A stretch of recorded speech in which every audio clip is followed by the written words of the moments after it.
Pertanyaan selanjutnya. Assalamualaikum Ustadz.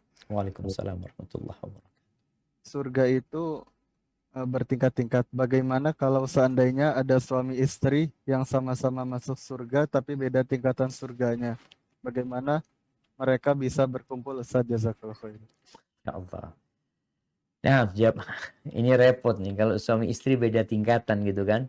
Yang satu kalau kita bicara di dunia, satu ada hotel 100 tingkat, yang satu lantai pertama, yang satu lantai 100 gitu kan. Gimana mau jumpanya ini Ustaz? Ahibati fillah. Allah Azza wa Jalla mengatakan walladzina amanu wattaba'athum dzurriyyatuhum biimanin alhaqna bihim dzurriyyatahum wama alatnahum min amalihim min syai'. Orang-orang yang beriman diikuti oleh keturunan-keturunan mereka yang beriman, maka Allah akan kumpulkan mereka nanti di akhir. Allah akan kumpulkan mereka tanpa mengurangi amalan mereka. Bukan yang tinggi turun ke bawah. Di antara makna kalau bicara keturunan ya. Kalau bicara keturunan ini, anak-anak, para ulama menyebutkan ada saling ziarah. Bapak ziarah ke anak, anak ziarah ke bapaknya. Jadi mereka masih berkumpul. Sebagaimana di dunia, ya kita anak kadang-kala ke tempat bapaknya, ada yang sepekan sekali, ada yang setahun sekali, ya, ada yang mungkin sebulan sekali, ada ziarah di antara mereka. Adapun untuk suami istri, bukankah Rasul SAW mengatakan almar'u ma'aman ahab? Orang itu akan dikumpulkan bersama siapa yang dia cintai.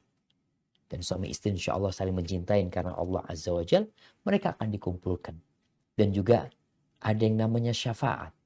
Bagaimana ketika seorang istri berada di lantai 100, suaminya di lantai 7 umpamanya. Sang istri bisa minta sama Allah SWT sehingga suaminya berkumpul bersama dia. Yang jelas apa yang diinginkan akan Allah berikan di sana nantinya. Hada wallahu a'lam bishawab. Jazakumullah khairan. Ustadz, kemudian pertanyaan terakhir ya Ustadz. Nah. Assalamualaikum Ustadz. Waalaikumsalam warahmatullahi wabarakatuh. Saya ingin bertanya, apakah berdosa sebagai seorang wanita memiliki rasa cemburu akan wanita surga yang diciptakan langsung dengan rupa yang sempurna dan tidak merasakan kehidupan dunia seperti mereka ya Ustadz? Jazakallah khair. Barakallahu fikum. Nah, ini kecemburuan yang tidak pada tempatnya.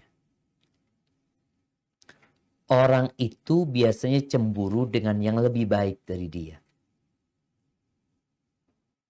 Nggak mungkin dia cemburu dengan yang di bawah dia. Yang selevel kemudian agak lebih gitu ya. Sedangkan penghuni surga ini di bawahnya wanita-wanita mukminah yang masuk surga. Sehingga nggak ada kecemburuan. Sekarang di dunia mungkin kau melihat itu. Ya Allah, dia cantik ini itu. Mungkin ada perasaan itu. Tapi sebenarnya tidak pada tempatnya. Kenapa? Karena kau akan lebih baik dari dia. Dan sekarang suamimu belum bersama dia juga. Suamimu masih di sini gitu loh. Nanti kalau suamimu masuk surga, engkau bicara engkau juga ingin masuk surga. Ketika engkau masuk surga bersama suamimu, engkau akan lebih indah daripada bidadari-bidadari yang disebutkan tadi. Seharusnya cerita tadi memotivasi dirimu untuk beramal soleh. Bukan untuk jadi pikiran buat engkau. Tapi orang kebayang gak apa-apa. Insya Allah aku akan lebih baik dari dia. Nanti kulitku akan seperti ini. Kalau bicara perhiasan wanita surga jangan ditanya. Kita belum berbincang tentang perhiasan surga yang akan diberikan mudah-mudahan pada pertemuan yang selanjutnya kita bisa berbincang yang lebih dalam lagi tentang kenikmatan-kenikmatan surga agar kita termotivasi untuk berangkat ke sana dan tidak tertipu dengan tempat hidup kita sekarang ini. Hadza wallahu a'lam bishawab. Itu yang bisa Anda sampaikan pada kesempatan kali ini.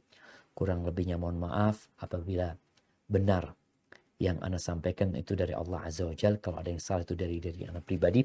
Sebelum Anda tutup bicara cemburu jemaah ya. Kalau seorang perempuan dunia, seorang istri menyakiti suaminya yang soleh, yang beriman, maka bidadari-bidadari surga akan marah sama dia. Dia mengatakan qatalakillah. Semoga Allah ya memberikan hukuman kepadamu. Innama huwa dakhilun alaiki. Dia itu cuma tamu tempat. Bentar lagi dia akan bergabung sama kita. Ya ini hadis tentang kecemburuan bidadari surga, marahnya bidadari surga kepada istri-istri yang tidak soleha. Yang mungkin istri ini kalau nggak soleha kita tahu perempuan itu masuk neraka nantinya. Ketika tidak bersyukur kepada suaminya, ketika ingkar kepada kebaikan-kebaikan suaminya, diancam dia masuk neraka. Maka disinilah bidadari surga itu marah sebenarnya seperti itu. Jadi engkau nggak bisa marah sama bidadari surga. Bagaimana engkau jadi lebih baik dari dia dengan beramal soleh. Ya, itu yang bisa Anda sampaikan. Anda kembalikan ke Akh Ogi. Tafadhal. Barakallahu fiikum.